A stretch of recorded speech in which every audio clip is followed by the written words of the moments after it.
Are you seeing the verification failed error on your iPhone? This typically happens when trying to log into your Apple ID or access services like iCloud due to issues with your network, Apple servers, or your device's settings. Follow this guide to resolve the issue. Solution 1. Check your internet connection. First, you can swipe down from the top and enable airplane mode for 10 seconds. After that, turn off your airplane mode.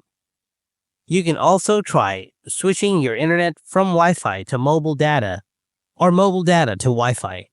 After that, restart your iPhone and check out your issues. Solution 2. Sign out and back into Apple ID. Open Settings and tap your Apple ID at the top of the screen. Scroll down and select Sign Out.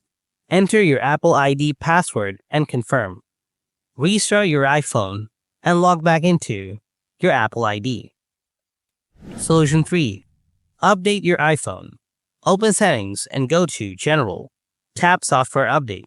If an update is available, download and install it. Restart your iPhone after the update. Solution 4. Reset network settings.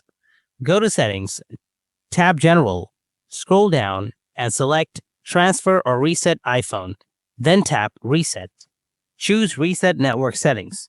Reconnect to your Wi-Fi and attempt the verification again. By following these steps, you should be able to fix the verification failed error on your iPhone. Let me know if this guide was helpful or if you need further assistance.